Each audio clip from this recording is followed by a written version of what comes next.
Hello students, कैसे हैं आप सब। आशा करती हूँ आप सभी अच्छे होंगे। मैं आरती आप सभी का अपने परिवार फिजिक्स गुरु पर हार्दिक स्वागत करती हूँ, जहाँ पर आप सभी पढ़ रहे हैं ग्रेजुएशन के लिए फिजिक्स, केमिस्ट्री और मैथ्स। आज की ये क्लास है बीएससी सेकेंड सेमेस्टर के स्टूडेंट्स के लिए, जिसमें आपकी बुक चल रही थी bio organic and medicinal chemistry, जिसमें आपका एक ही यूनिट रह रही थी, बाकी सारा पोर्शन आपका कंप्लीट है। तो इस यूनिट का ये लेक्चर नंबर 51 है। इससे पहले के लेक्चर्स आपके प्लेलिस्ट में हैं, आप वहां से चेक कर सकते हैं। तो देखिए, इसमें हम आज डिस्कस करने वाले हैं ब्रैग्स लॉ के बारे में। ब्रैग्स लॉ क्या है और ये किस चीज को लेकर दिया गया है। ब्रैग्स लॉ मैं आपको बताऊं, एक्सरे के डिफ्रैक्शन के लिए दिया गया है। एक्सरे डिफ्रैक्शन किस तरह से, एक्सरे क्या है, देखो मैं आपको बताऊं। लाइट जो होती है दो फॉर्म में क्या करती है, सफर करती है, या कह सकते हो कि दो फॉर्म में जो लाइट के पार्टिकल्स होते हैं वो करते हैं। देखो, एक तो होती है पार्टिकल फॉर्म में, एक होती है वेव्स के फॉर्म में। अब हम यहाँ पर बात कर रहे हैं किसको लेकर, एक्सरे को लेकर। हम यहाँ पर किसको बात कर रहे हैं, एक्सरेज को लेकर। अब ये कहा गया है, ब्रैग नाम के जो साइंटिस्ट थे या कह सकते हो फिजिसिस्ट थे, उन्होंने एक्सरे के डिफ्रैक्शन को लेकर कहा। इन्होंने बताया हमें कि जो एक्स रेज होती हैं वो किसी भी सरफेस से टकराकर रिफ्लेक्ट होती है। मतलब क्या है इसका मतलब, देखो बिल्कुल क्लियर है। ये हमने कोई भी सरफेस मान लिया जिस पर हमारे क्या हो रही है, रेज इंसिडेंट हो रही है। ये हमारी रेज इंसिडेंट हो रही है और ब्रैग के अकॉर्डिंग ये जो हमारी रेज आती हैं किसी भी सरफेस से जिस एंगल पे इंसिडेंट होती हैं उसी एंगल से हमारी रिफ्लेक्ट भी हो जाती हैं। मतलब क्या है, देखो बिल्कुल क्लियर मैं बताती हूँ। अगर मान के चलो किसी सरफेस पे 45 डिग्री से एंगल, 45 डिग्री का एंगल बनाते हुए कोई लाइट आ रही है, तो वो उस सरफेस से 45 डिग्री का एंगल बनाते हुए ही रिफ्लेक्ट होगी। कितना, 45 डिग्री का एंगल बनाते हुए ही वो लाइट रिफ्लेक्ट होगी। ये है ब्रैग्स लॉ में। अब देखो एक चीज मैं बताऊं, ब्रैग्स लॉ यहाँ पर दिया गया है क्रिस्टल को लेकर के। यहाँ तो हमने मान लिया कोई भी सरफेस, ये दिया गया है किसी भी क्रिस्टल को लेकर के। क्रिस्टल कैसे होते हैं, क्रिस्टल हीरे होते हैं, उंगलियों में वो पहनते हो मोती वगैरह जो होते हैं, स्टोन्स, रिंग्स पहनती हैं गर्ल्स जो होती हैं, तो वो क्रिस्टल होते हैं। कि वैसे तो कांच के भी होते हैं क्रिस्टल भी। अब देखो यहाँ पर बात की है किसको लेकर, क्रिस्टल को लेकर, क्रिस्टल को लेकर। तो ब्रैग ने ये कहा, ब्रैग जो साइंटिस्ट थे उन्होंने ये कहा कि जो ये मान लो हमारा क्या है, क्रिस्टल का सरफेस है, क्रिस्टल का सरफेस है, कि हमारी जो भी लाइट या जो भी एक्सरे क्रिस्टल के सरफेस पर आएगी वो हमारे किसी और सरफेस की कंपैरिजन में ज़्यादा दूर तक जाएगी, किसी और सरफेस की कंपैरिजन में ज़्यादा दूर तक जाएगी। सेम एंगल, जिस एंगल से इंसिडेंट होगी रे उसी एंगल से डिफ्रैक्ट भी होगी। ठीक है, ये बात क्लियर है। अब देखो आगे, मान लो हमारी वेव्स कैसे आती हैं। जैसे मान के चलो हमने बहुत सारे पार्टिकल्स ले लिए और एक सरफेस ले लिया, तो क्या बहुत सारे पार्टिकल्स अचानक से उस पर आकर गिरेंगे? देखो आएंगे तो सारे पार्टिकल्स, लेकिन बहुत सारे पार्टिकल्स में से एक पार्टिकल, जैसे यहाँ पर मान लो 4, 5, 6 ये पार्टिकल्स हैं हमारे, ये यहाँ पर हमारा कोई सरफेस है, क्या ये सारे पार्टिकल्स एक साथ इस सरफेस पर आएंगे? मतलब ऐसे कि इस तरह से आकर गिरेंगे? नहीं ना।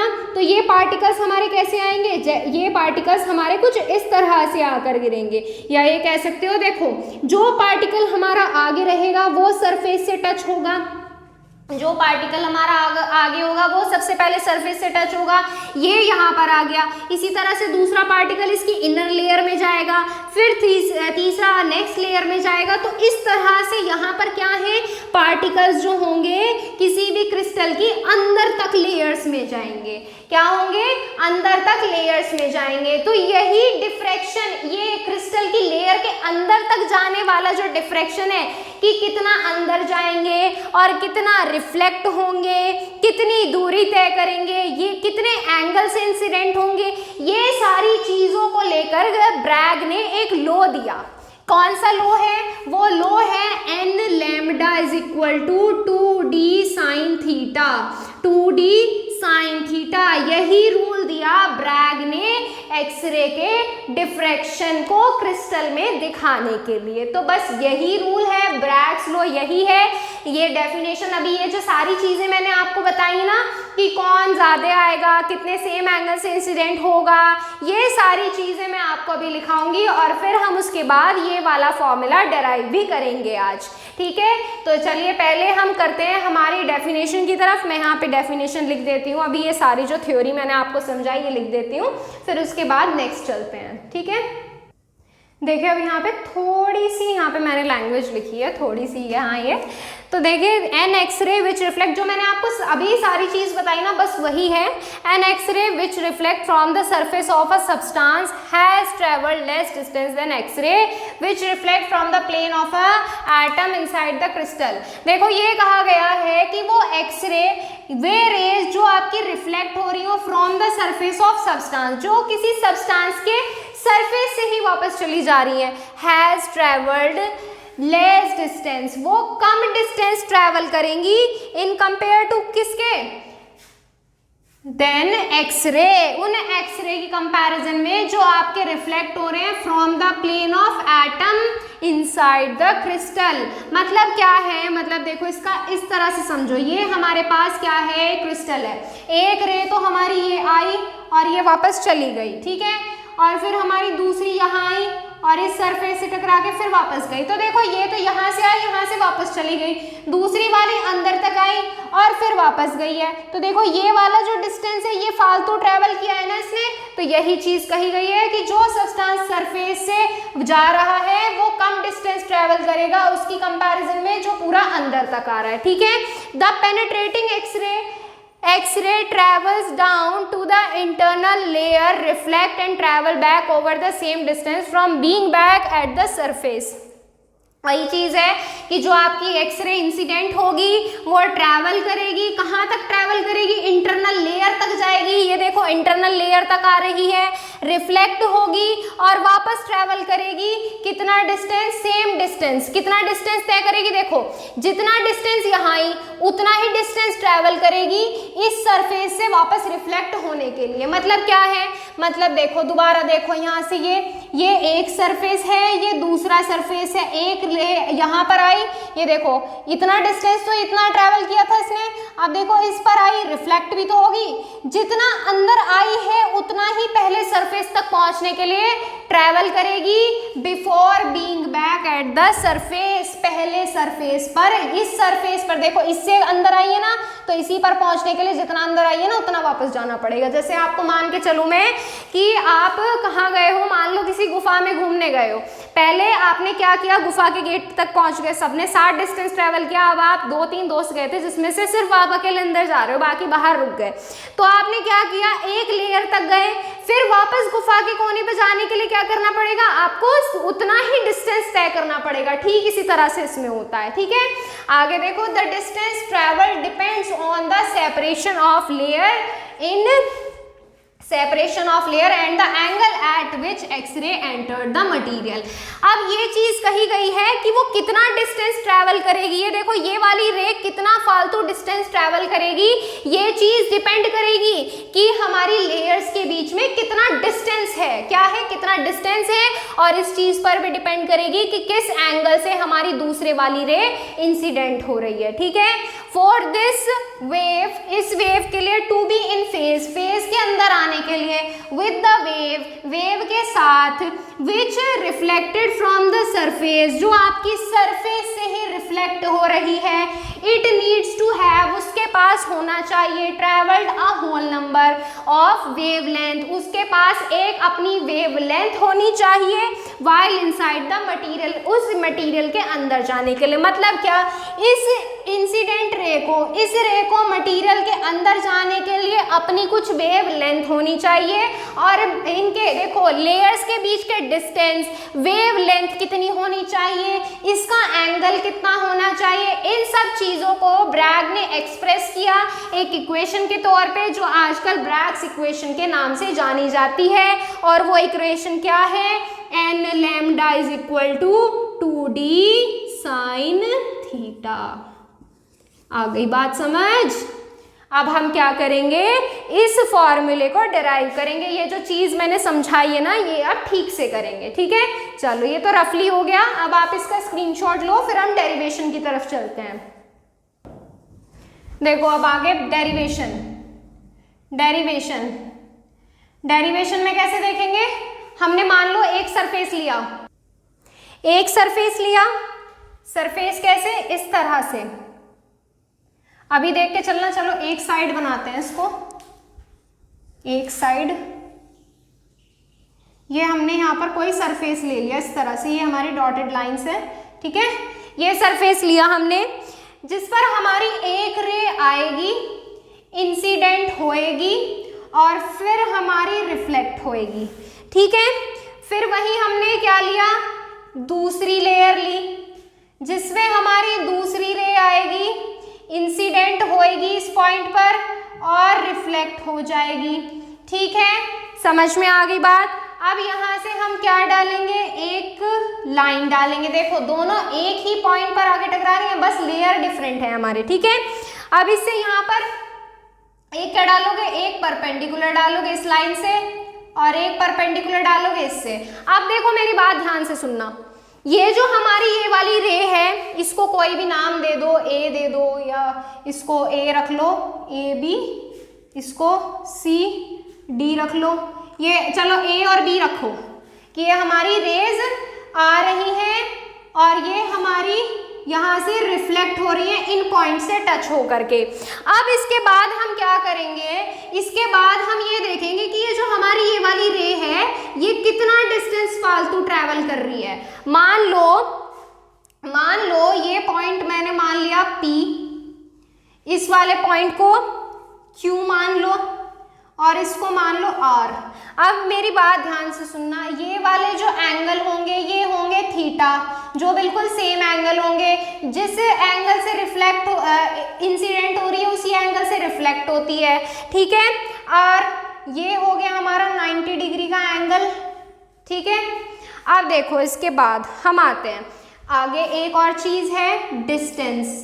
ये इनके बीच का जो डिस्टेंस है ये मान लिया हमने d, ये जो n lambda is equal to 2d sine theta है ना, यही फॉर्मूला डेराइव कर रहे हैं हम, ठीक है।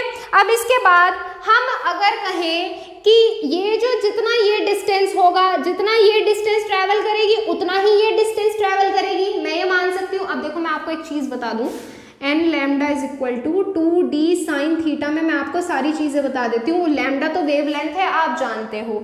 ये क्या है, d इन लेयर्स के बीच का डिस्टेंस है और साइन थीटा इनका ये एंगल है, ठीक है। और उसके बाद ये जो n है ये नंबर है, कैसे नंबर है, होल नंबर है, ठीक है।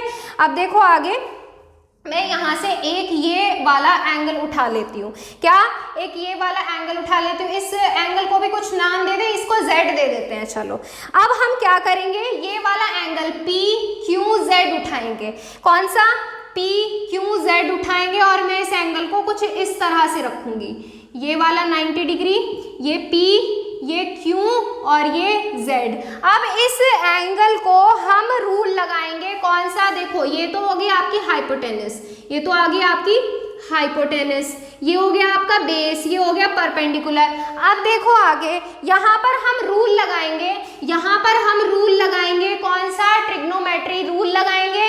तो ट्रिग्नोमेट्री रूल के अकॉर्डिंग ये क्या हो जाएगा, PQ इज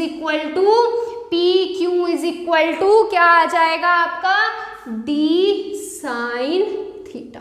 d कैसे आया, देखो ये आपका PQ हो गया, ये देखो Q और Z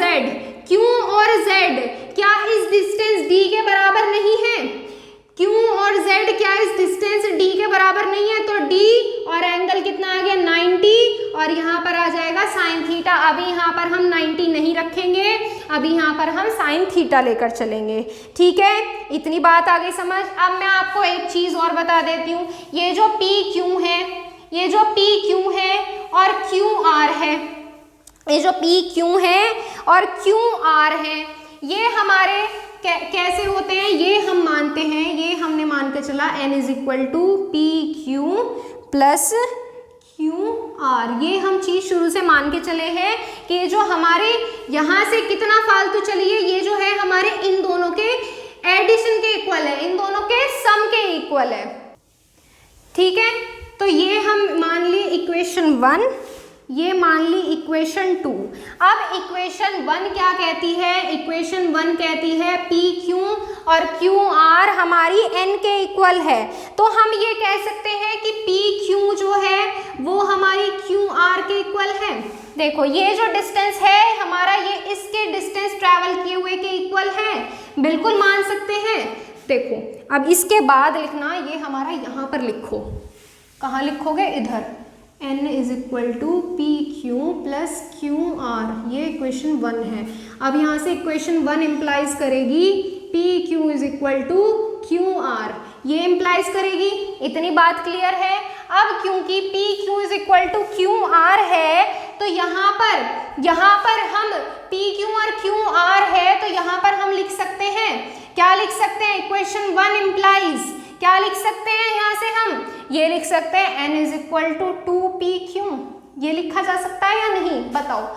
जब pq और qr इक्वल है तो मैंने इस qr को भी pq लिख लिया, तो यहाँ से क्या आ गया? 2pq आ गया। अब ये जो 2pq है, इस 2pq की वैल्यू हम यहाँ से रखेंगे। नाउ इक्वेशन 2 इम्प्लाइज, क्या इम्प्लाइज करेगी? ये क्या इम्प्लाइज करेगी? इस पी क्यू की वैल्यू यहाँ रख दो, तो यहाँ से आ गया n is equal to 2d sine theta. क्या आ गया?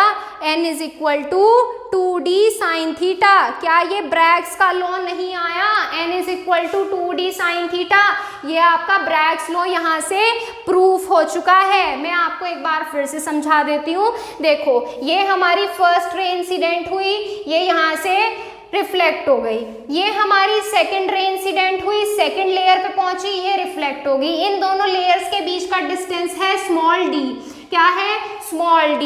और ये जो एंगल बना रही है, ये एंगल थीटा बना रही है। चाहे तो एक में लिखो, खिचपिच हो जाएगी, वरना दूसरे में भी लिखना चाहो तो लिख सकते हो। यहाँ से हमने क्या डाला?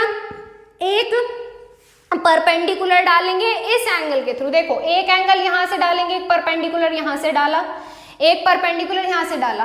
देखो हमारे जितना डिस्टेंस इतना ट्रैवल किया, उतना ही डिस्टेंस इतना ट्रैवल किया, वही गुफा वाली बात याद कर लो दोबारा से। तो यहाँ से हमारा क्या आ गया? अगर हम सिर्फ इस एंगल के लिए निकाल लें तो हमारा इस एंगल के लिए अपने आप निकल जाएगा या नहीं निकल जाएगा?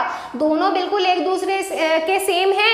मैं ये कहूँ कि मान लो आपने 1 किलोमीटर किसी गुफा के अंदर गए और वापस भी आए, तो अगर आपको अंदर जाने का डिस्टेंस पता है तो बाहर आने का टोटल डिस्टेंस निकाल सकते हो। कितना आ जाएगा कि 1 किलोमीटर गए और 1 किलोमीटर आए, तो टोटल 2 किलोमीटर डिस्टेंस ट्रैवल किया। ठीक इसी तरह से मैं ये मान सकती हूँ कि ये जो देखो पी क्यू और क्यू आर है, ये किसी इंटीजर n के इक्वल है, ये किसी नंबर n के इक्वल है कि इतना डिस्टेंस इन्होंने ट्रैवल कर लिया।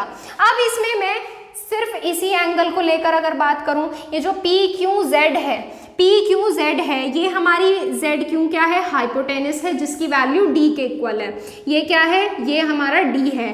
पी क्यू क्या है? हमारा एक डिस्टेंस ट्रैवल किया हुआ है, 90 डिग्री का एंगल है। तो यहाँ से हम हमारा ट्रिग्नोमेट्री रूल लगाएंगे और ट्रिग्नोमेट्री रूल के अकॉर्डिंग हमारा ये P Q is equal to क्या आ जाएगा? डी साइन थीटा आ जाएगा। बेस क्या है? हमारा पी क्यू है और डी क्या है? हाइपोटेन्यूस है। ठीक है, ये आ गया। अब इसके बाद हमारी इक्वेशन 1 कहती है, इक्वेशन 1 क्या कहती है? पी क्यू, अगर हमने P Q is equal to क्या है? क्यू आर है, कि बिकॉज ऐसे लिखो, because P Q is equal to Q R. ये देखो ये डिस्टेंस इज इक्वल टू ये डिस्टेंस है, देन इक्वेशन 1 क्या बन जाएगी? n is equal to 2pq बन जाएगी, 2pq बन जाएगी। अब हम क्या करेंगे? इस पी क्यू की वैल्यू हम यहाँ से पुट करेंगे। कैसे पुट करेंगे? ये जो पी क्यू है ना, इसको उठाकर इस इक्वेशन में रख दो। Now equation 2 implies n is equal to 2d sine theta. ठीक है, यही बन गया आपका Bragg's law. This is Bragg's law. ठीक है, तो ये हो गया। अब इसके बाद आपका एक्सरे डिफ्रैक्शन है।